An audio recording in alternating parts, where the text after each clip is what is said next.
advantage early, but who finishes games secure you the W's. You want to lengthen your rotation, you want to provide instant impact for the younger guys. Remember, that spot is for the younger guys. Si Gaman, si nabanggit mo nga. Nahantay ko pa yung Valsin kasi maganda rin yung nilaro niyan in the junior, so he's waiting his turn. But again, as you pointed out, Coach Olsen sticking with what has been working for him. Guys who have been in the program for the past 2 seasons and for Patrick Seed for more than 2 seasons. So, antabayan na natin how this would fare against Letran. And I like how this game started. Mark Denver Omega giving Jericho Nunez a nice hug. Mark Denver Omega spent 3 seasons with the Perpetual Altas, so he still has some love for that school. Sleep with a miss, Abyss with a dip in. And this is a good sign for the Perpetual Altas. This is how they started against JRU. Uma-atake si Patrick Sleep, and with that being said, that gives him a different kind of attack, a different focal point para mas ma-pressure release yung mga ibang tao. Sa kabila naman si Manalili getting an early basket.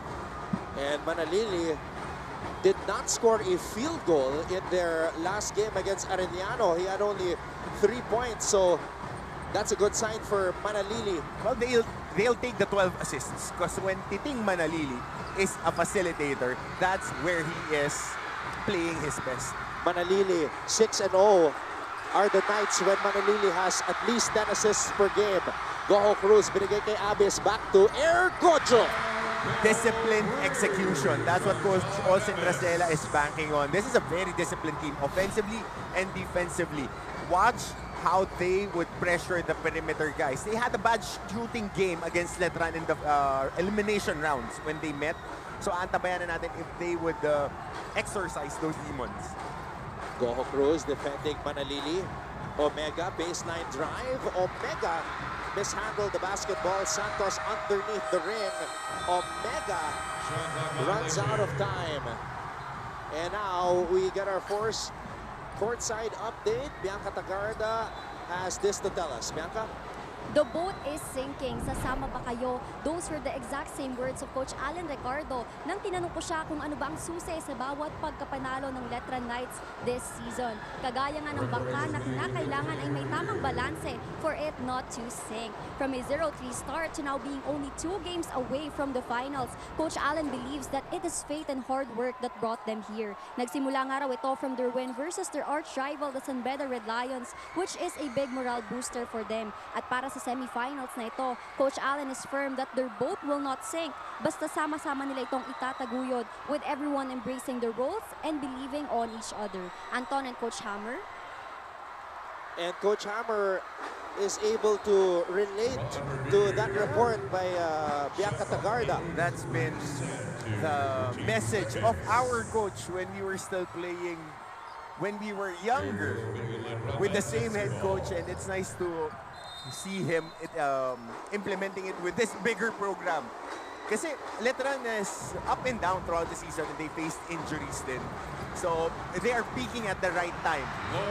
And ito yung bonus points na sinasabi ko, Chad Gamat draining a triple. So Coach Alan Ricardo pulling the right card to start this game. Sleeped on the move. Omega tapping it to a friend.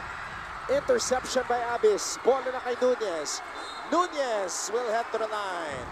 Ton, I was looking for points of emphasis for Perpetual, as we see this Goho Cruz transition basket, to have an advantage. Dahil pag tinignan mo, ang lalim ng rotation ng Letran. 2 guys that really need to play well is itong si Nunez to at least battle the production of Quincelida and Omega, because between those 2 guys, you're looking at a double-double automatically for the past 2 games. And yung unang lalabas off the bench, which is JP Boral, they need outside shooting against this Letran squad. So it's a good sign that Nunez is a little bit more aggressive here and demonstrative and active itong Perpetual Altas.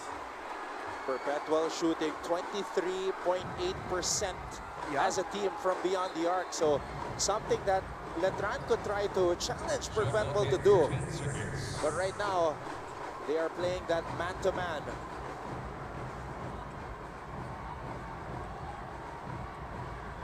Orgo.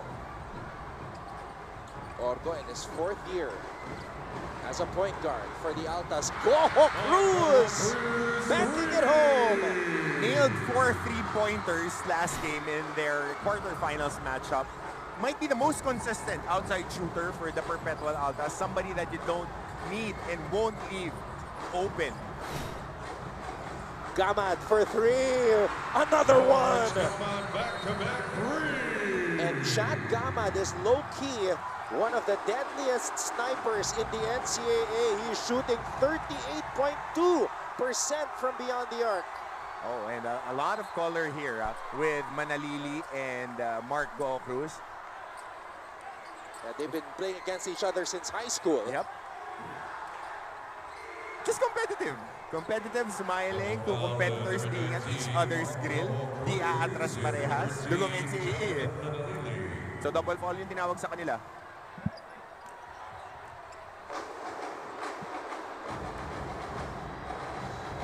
Abis. Goho Cruz, binigay dito kay Slit. Gamad is on Orgo. Goho Cruz wants to post up Manalili. Oh, this is a second foul of Titing Manalili. But he has Coach Allen's trust.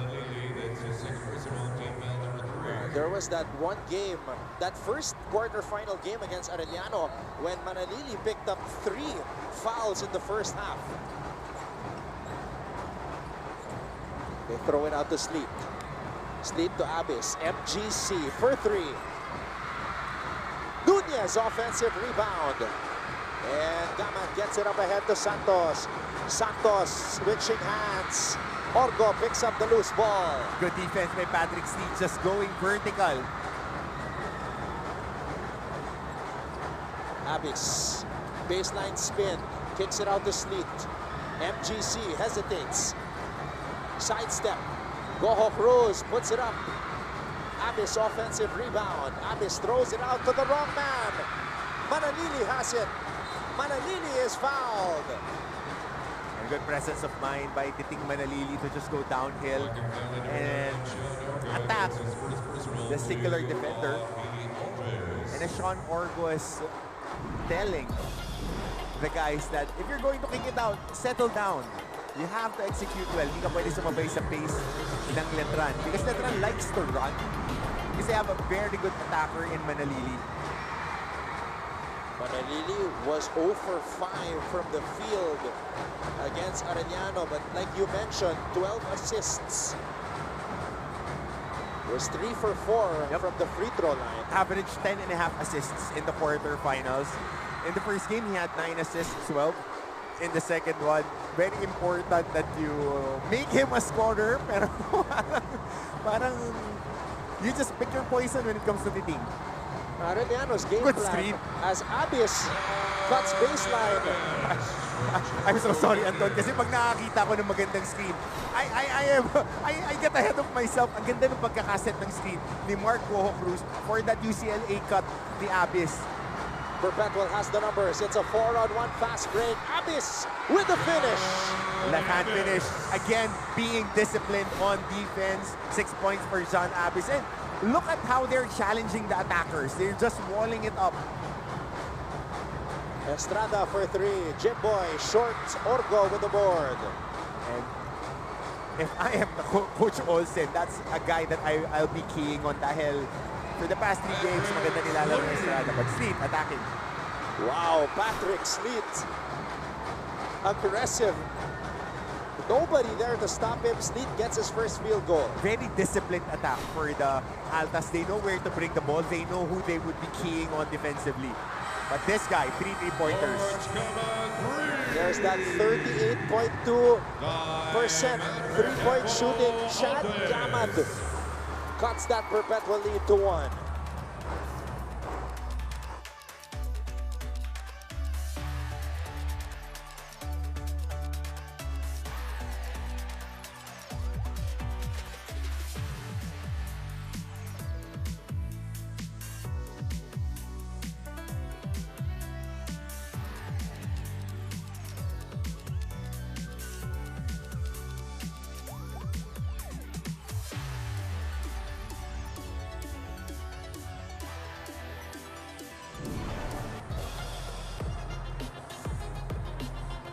There's that nice cut by John Abis that you mentioned, and Abis running the floor.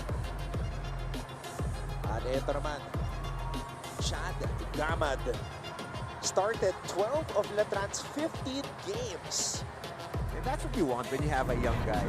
Whatever role is given to him, be it 8 minutes, 5 minutes, you provide a lot of value proposition. And for a guy who is just starting and one of the youngest guys in the NCAA, playing in the big stage in a big venue and responding like this will go well for your collegiate career moving forward. He started this season as a 17-year-old. He was discovered in the NBTC National Finals playing for Top Flight Hoops Canada. So he's a Phil Canadian. Yep, I think he was with the program nila Coach Jeff Bombay. I'm not sure. Kasi most of the guys are looking at other teams.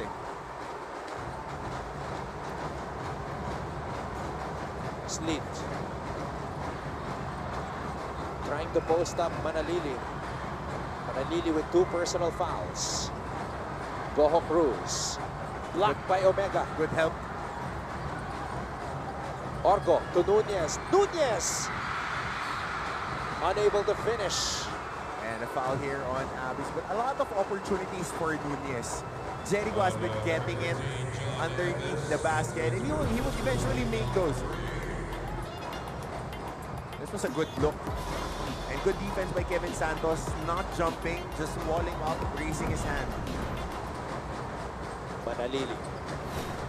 Manalili to Santos. Santos met at the rim by Nunez.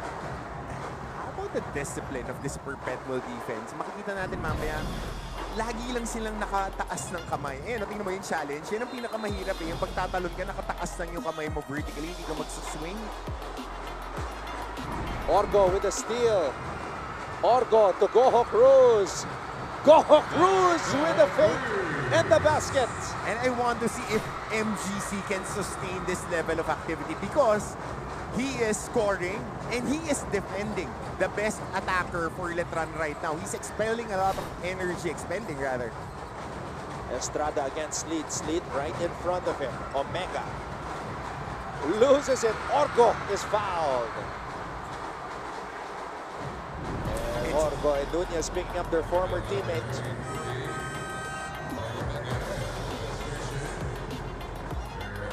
Perpetual 5 points off turnovers. AJ Buensalida, who had a solid quarterfinals against Arellano, has checked in. Speaking of solid quarterfinals, we'll focus on the big guys, Omega and Buensalida. I mentioned they're averaging a double-double combined. 16.5 points, 15 rebounds, and 4 offensive rebounds between the two of them. And more importantly, they would bang against the big boys. They would provide a lot of physicality and screens like that. Estrada with a floater.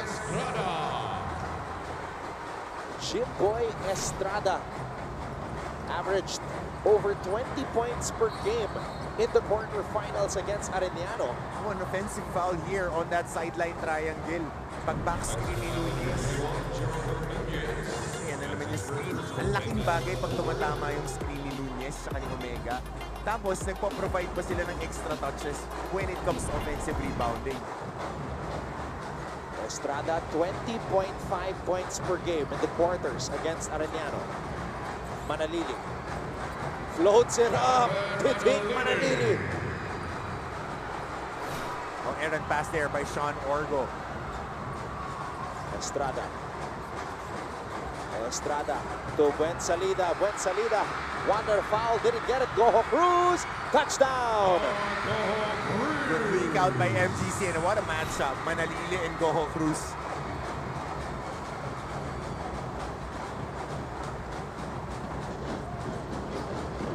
They faced off in the finals. Season 99 Juniors Basketball Tournament. Yep.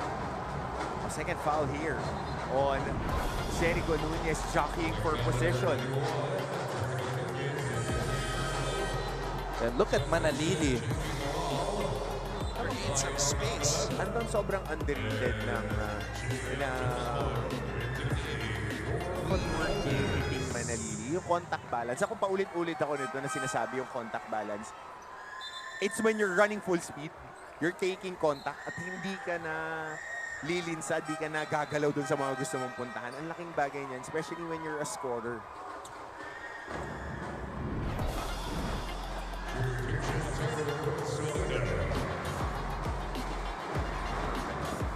Perpetual with 8 fast break points. And one thing that Letran also increased in the quarterfinals, free throw attempts. They've been a little bit more assertive, average 32 free throw attempts a game against Arellano. They are number 3 in season with 23, but those 9 additional free throws, ang laking bagay dahil yung mga lamang nila 8 points, 7 points. To Labut, to Orgo.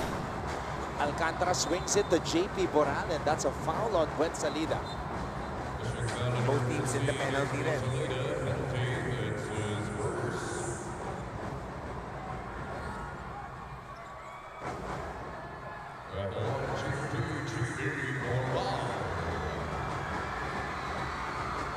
JP Boral, one of 3 graduating players from the Altas side, along with Abis and Nunez. Boral playing in his 5th season as a member of the Altas, averaging 8 points per contest here in season 101.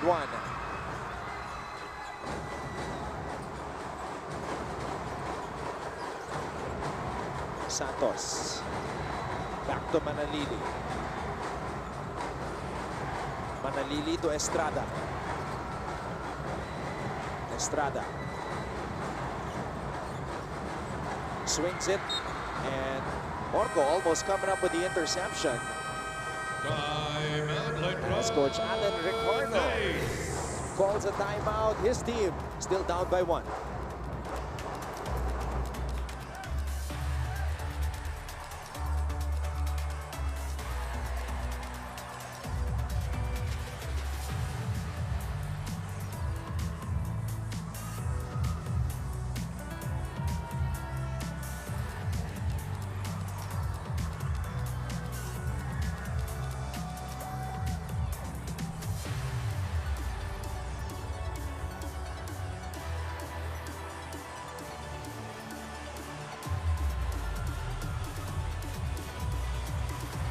One of the subplots of this Perpetual and Letran matchup is the return, or rather, former players facing off against their former teams, Jun Roque and Mark Denver Omega.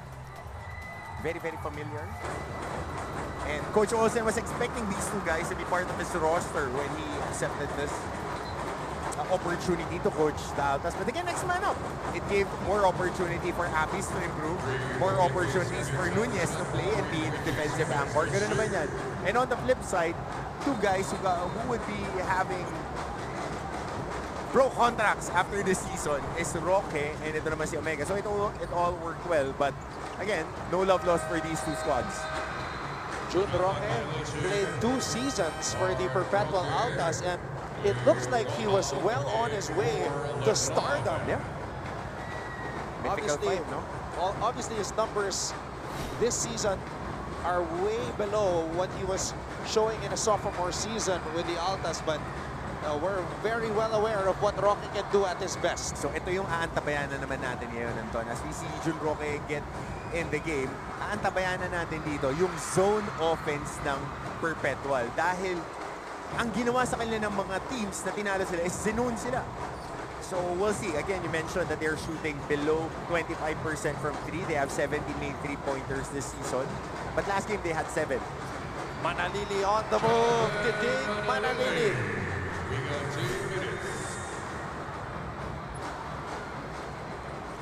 Sleet to Casinillo.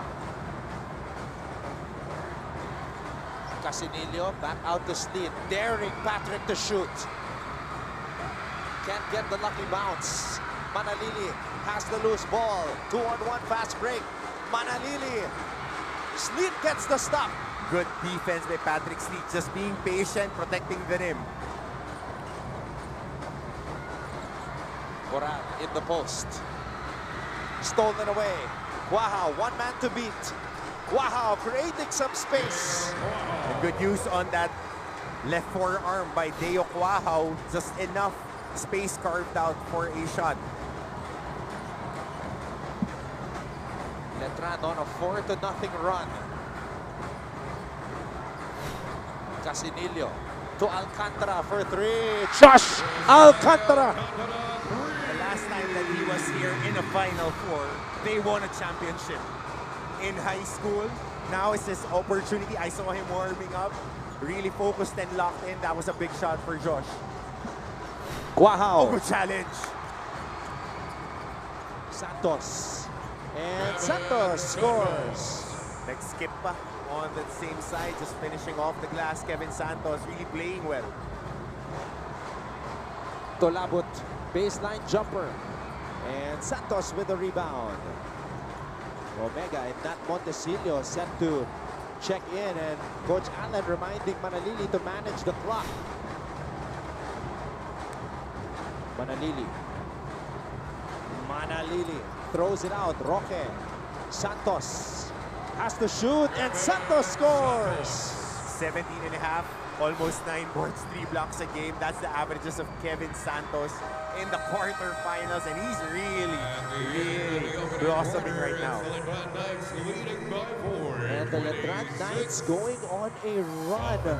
Napako sa 22. Etong Perpetual. So, the Knights with a 26-22 advantage after the first 10 minutes of basketball.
It's a celebration here inside the Araneta Coliseum. First time in 4 seasons. First time since season 97 that the Altas are in the top 4. And then whenever I see Perpetual in the Final Four with those balloons in Araneta, I remember the heartbreak of season 18 for my squad when they entered the finals. That was the last time that they were in the finals. So the Perpetual faithfuls are waiting for another crack at that championship. Salida has it in the post against Boral. Salida binigay dito kay Roque. Roque, his first shot is up and down. Good action there on that off ball. Roque filling in on that wing. Sabay bagsak sila sa zone dito, naka-phone booth, na-trap to sa corner. Biggest lead of the game for the Knights. Roque comes up with a steal. Roque launches for 3. And Alcantara comes up with a rebound.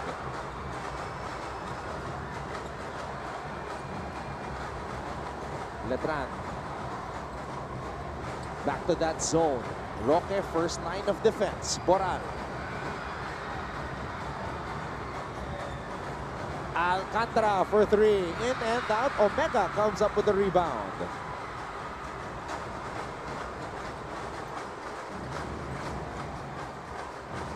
Montesillo. Montesillo to Quahao. Montesillo, 7 on the shot clock. Salida, jump hook, and he was fouled.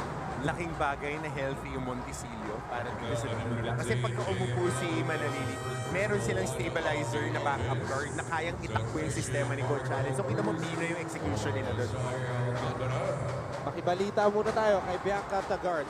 Anton and Coach Hammer, wala nang masasaya pa kay Coach Olsen Rosella as they continue to meet their preseason expectations. Pero sabi nga ni Coach, hindi siya masyadong tumitingin sa big picture. One game at a time pa rin. Nung minato siya na yung unang talo nila kontra Letran was a wake-up call that humbled them and taught them kung paano ma-overcome ang slow starts in the game. Kaya ngayon malinaw ang bilin ni Coach Olsen. Make every possession count. Walang dapat masayang as this is exactly the moment to show how much they've grown as a player and as a team. Now Anton and Coach Hammer are the Altas making every possession count so far. Well, not every possession. There were some possessions that Coach Olsen, especially on the defensive end, wasn't happy with, just like that last possession to end the first quarter where naka-layup si Kevin Santos. So they have to get those stops. And right now, Perpetual trying to weather that storm. Casinillo in and out. Gwen Salida with a board. So two big lineup Omega and Gwen Salida together. Oh, that's a physical front line with Gwen Salida and Omega along with this guy, Roque. Wow for three. Wow, drains it.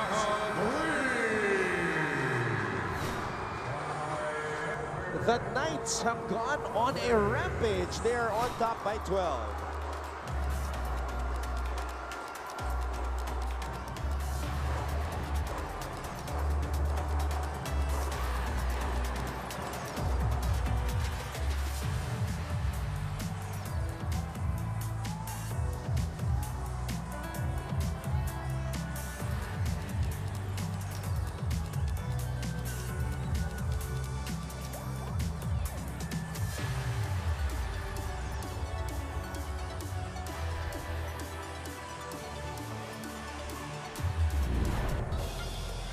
The Letran Knights have come out guns blazing.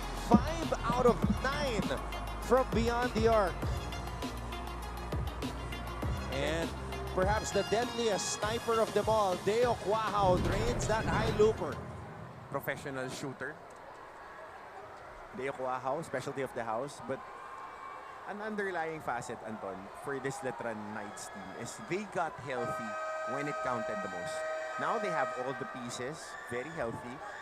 Ang laking bagay na pwede mo ipahinga si Manalili. Paulit-ulit ko ito sinasabi na kailangan yung second point guard mo, stable. Monticello setting up the table for the guys. Dalawang 3-point shot na yung nakuha nila. Nakakuha sila ng free throw kay Gwen Salida of the screen action. Natatakbo nila yung mga patterns without the risk of throwing the ball. So that's the value that a backup point guard, backup quarterback has for your squad. And Coach Olsen Rosella brings back in Sean Orgo and Mark Goho Cruz. Mark Goho Cruz led the early start for the Altas. Perpetual has not scored in over 3 minutes. Tulabot Omega. And the ball will stay with the Altas. I think that foul would be on Mark Omega. Mark Omega, it's a second personal. John Abbas, back in the Altas, Kevin Santos. Abis, nagbabalik sa ating laro.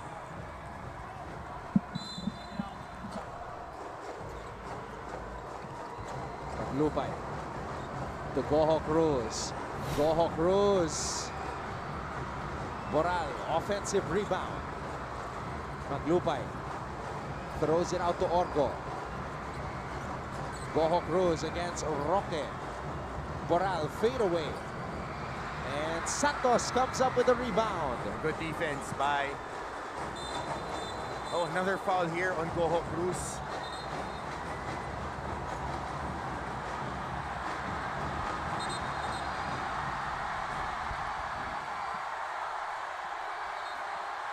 And this is what you don't want to be in, a scuffle, especially if you're a focal point. And you gotta understand that if you're...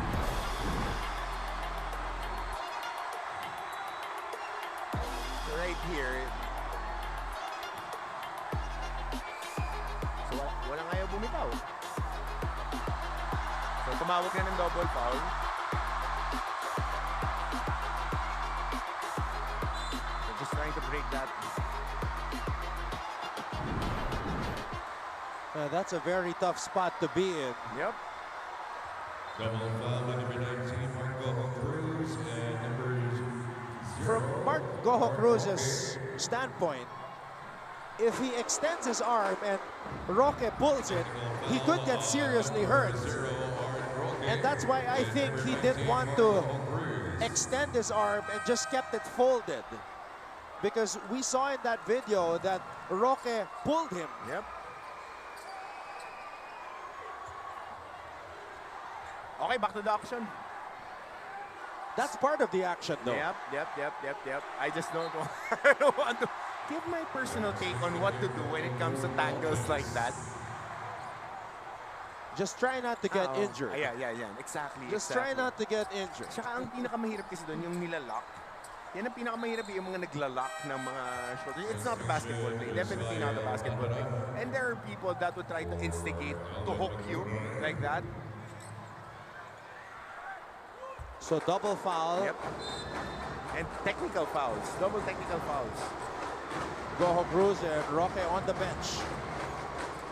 Or actually, Roque is still on the floor. Goho Cruz is back on the bench. He has 3 fouls now.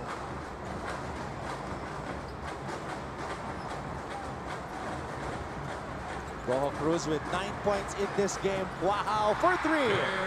So again, screen and roll action. You have the ball in the hands of Montesilio, making the right read. Wow, just filling in. Biggest lead of the game. Moral swings into Sleet. Sleet on the move. Orgo. And Wensalida comes up with the board. And this second unit of Coach Alan Ricardo blanketing the second unit of Perpetual. Wala pa sila nakukuha ang field goal dito sa second quarter and even towards the latter part of that first quarter. The last field goal that they made was the 3-pointer of Alcantara. Ready to shoot. Ready to score. Deo Guajao.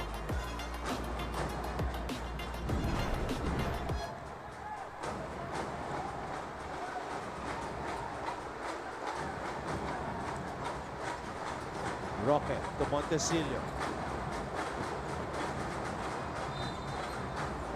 And an offensive foul called on Wensalida.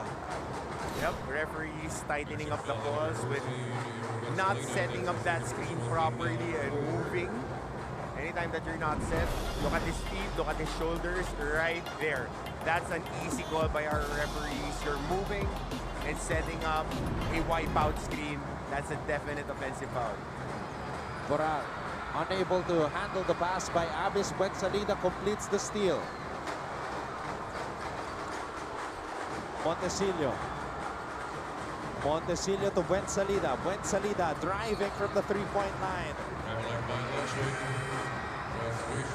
Might not be the best spot that for a Buensalida attack. But now, cautious moments dahil lumalaki na ito lamang. Wala pa sila nakukuha ang field goal. Talking about Perpetual. It's been 4 minutes in the second quarter. Nahihirapan silang i-break tong zone.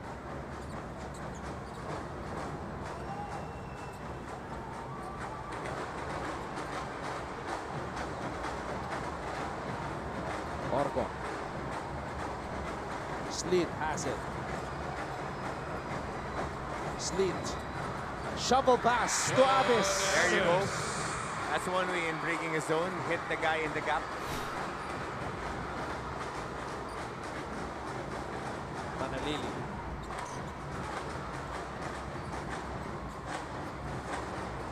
Manalili. Swings into Guajao. Guajao, baseline drive. Guajao, baseline jumper. And Nunez comes up with a rebound. Sleet. Throws it out to Orgo. Orgo from the corner. And Wensalida comes up with a board. Big boy rebound for Buensalida under duress. Manalili, well rested, back on the floor. Manalili, no look to Buensalida, and Buensalida is fouled. Malaking bagay na nakashoot na ng dalawang 3 points si Quahao. So the help defense is very busy. You see the shovel pass to Abis. So yun nga, no? Naging theme to ng whole season natin. Tinatanong nila who from the bench of Perpetual needs to step up. Dahil yung mga makakalaban mo, the other top 3 teams, top 4 teams rather, that got into the Final Four, they have very deep rotations. Kanina, palitan lang tayo, trading blows lang itong Perpetual and Letran in the first quarter. When the second unit got inserted, that's when Letran created separation. And now Coach Olsen Racela digging deep as Helsano checks in for the first time here in the quarterfinals, in the semifinals rather.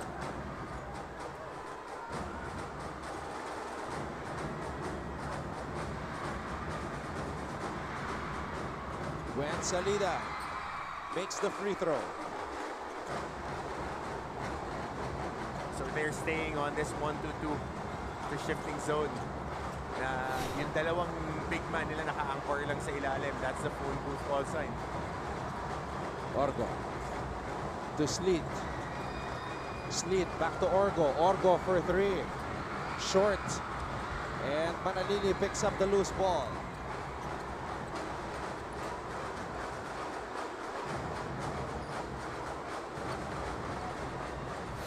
Roque to Buensalida. Buensalida to Roque. Roque too strong. Sleet. Alcantara for 3. And Manalili has the ball. Manalili takes off. Count the basket plus the foul. And Letran having momentum with Manalili leading the way with his downhill drive.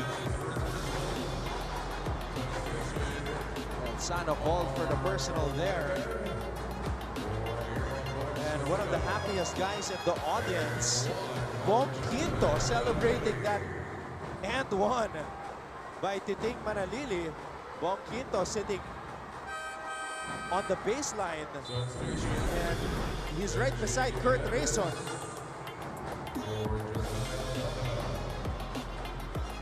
So the Knights, former Knights, and champions checking out this game. Manalili talking to the camera.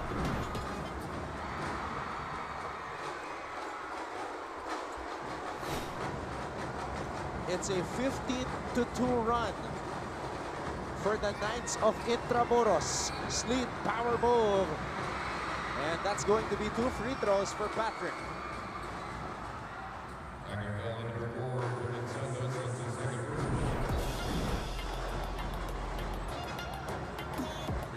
So this is what you have to do now when it comes to attacking the zone.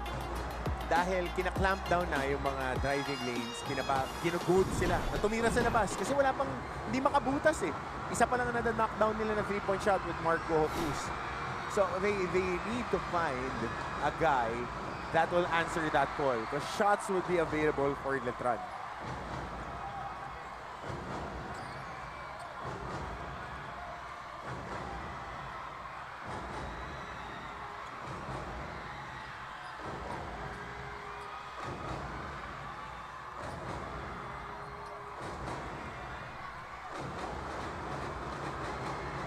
Coach Olsen has fielded in 12 players in this game. Durantes, the 12th man sent in as Omega comes up with a rebound.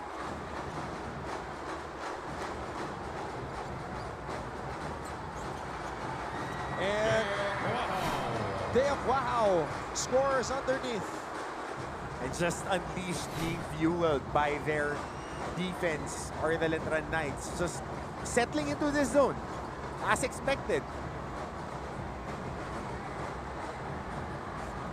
Sleet on the move. Patrick Sleet could not finish. Letran gets the stop.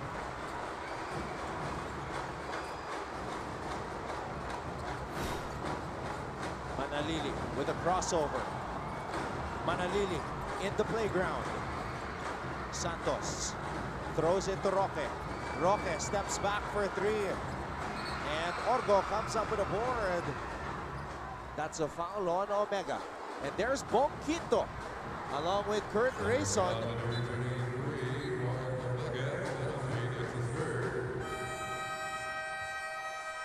Two players who once upon a time led the Knights in scoring. And right now, the Knights lead Perpetual big, 43-24.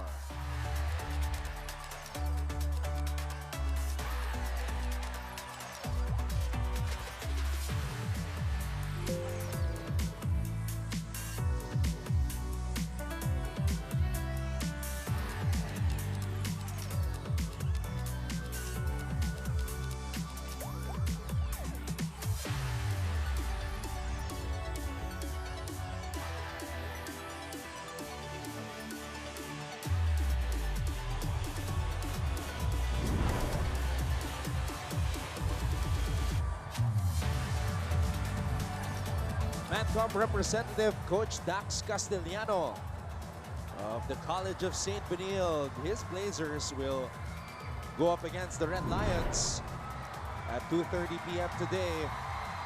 Father Vic Calvo of Colegio de San Juan de Letran on the big screen, igniting the Letran faithful. We have Melchor Divina of Papua University.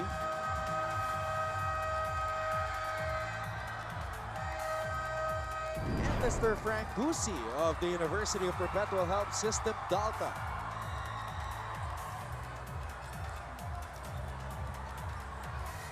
Perpetualites here at the Araneta Coliseum on this Tuesday.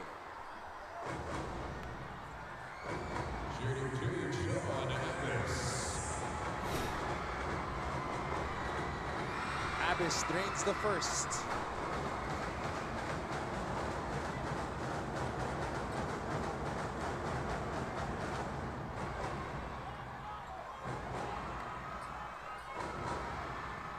Perpetual only with 3 points as a team here in the second quarter.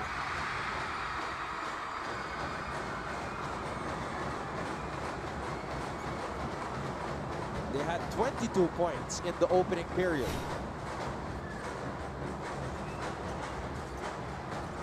Roque to Manalili. Manalili to Roque, swings it to the corner to Quahao. May pabaon yung ball screen ni Luis Tapeño. But if you're Perpetual, you're a process-oriented team. So this is now a 17-point lead. You want to chop it down to single digits going into the third. You have 2 minutes and 45. You want to get quality possessions and quality stops. Sleep. Sleep gets it to Abyss. Helsano underneath.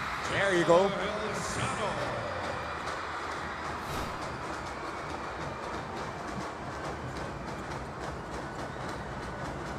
Manalili. Roque. Roque inside to Tapeño, and Tapeño was fouled by Abyss. Oh. Wow. That was surprising. Because out of balance si Tapeño on this catch. This was this zone offense. Good interior passing. Hockey assist for Patrick Sleech. Good touch pass by Abyss. But this post entry. Pwede nga.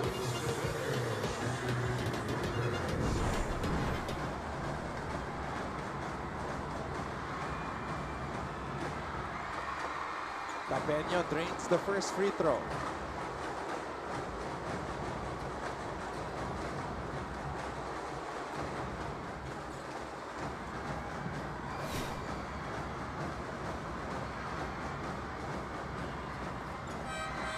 Two for two. Moran checks back in for Abyss.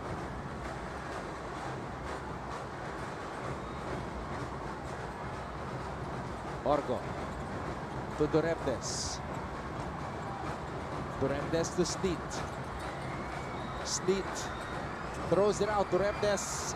Pass deflected. And Duremdes was inserted to be a zone breaker. He was at the corner all alone. You can't be gun shy right now. You have to take that open three.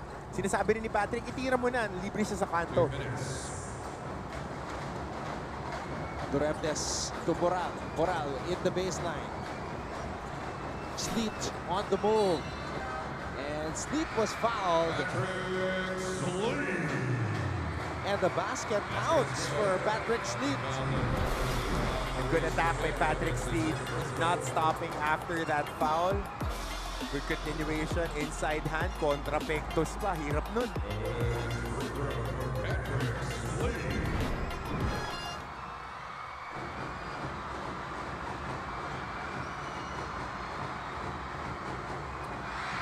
Sleet sinks the free throw. Lead is down to 14.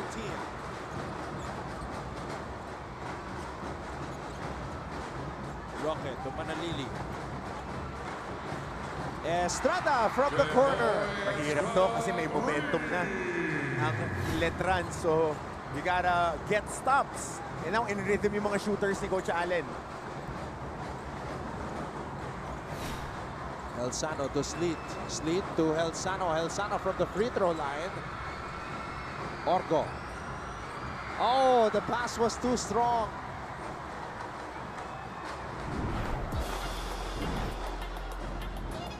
Excellent ball movement by the Knights.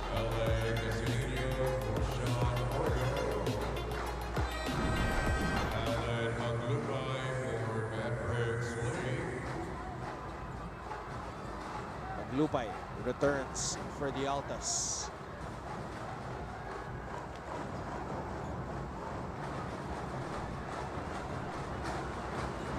Manalili. Tapeño. Santos. Good touch pass naman para kay Luis Tapeño.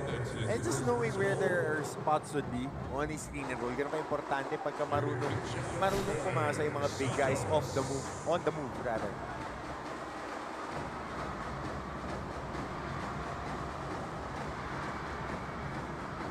Santos good on the first.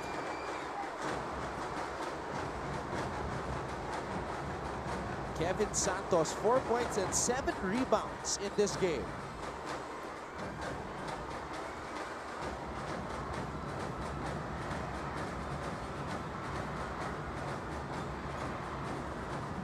Two for two for Santos.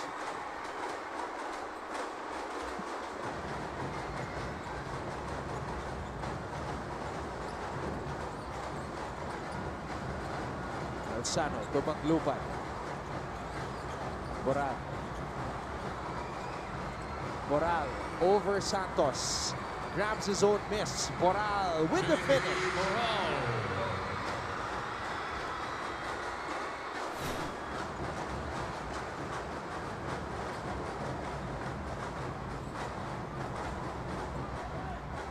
Manalili against Casinillo.